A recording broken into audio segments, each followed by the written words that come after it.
Tower સહિત દેવગઢ બારિયા નગરમાં agro centre ઉપર તપાસ હાથ ધરવામાં આવી।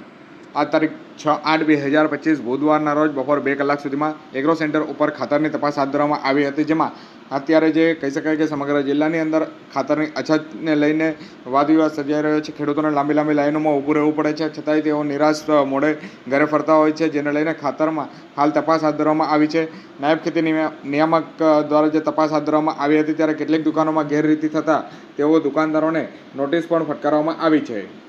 સરકારશ્રી દ્વારા એક રેગ્યુલરલી એક ચકાસણી માટે ડ્રાઈવ ચલાવવામાં આવે છે, જેમાં અન્ય જિલ્લાના અધિકારીઓ વર્ગ 1 અને વર્ગ 2 ના અધિકારીઓને ટીમ બનાવી જિલ્લાઓમાં એક સાથે જે રાસાયણિક ખાતરની વિક્રેતાઓ છે, ડીલર છે તેમજ હોલસેલર તેઓની ચકાસણી કરવા માટે જણાવેલ છે, જેમાં ખાતરના વેચાણની જે વ્યવસ્થા છે, જે નિયમ મુજબ ખાતરનું વેચાણ થાય છે કેમ તે બાબતે હાલમાં ચકાસણી ચાલી રહી છે।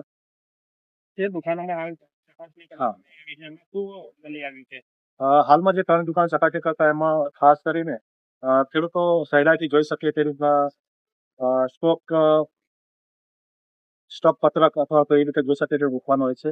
એ સ્ટોક પત્રક તેમજ દરેક ખાતરનો એક ભાવ વેચાણ ભાવ ખેડૂતો સહેલાઈથી જોઈ શકે તે મુજબ મૂકવાનો હોય છે, જે લગભગ 3 દુકાનોમાં સ્ટોકનું અવેલેબિલિટી છે જે તે દુકાનમાં એ જોવા મળે નથી, અથવા તો જે યુરિયા અથવા ડીએપીનો ભાવ રજૂ કરવાનો છે જોવા મળે છે, જે અંગે તેમને નોટિસ પાઠવવામાં આવી છે।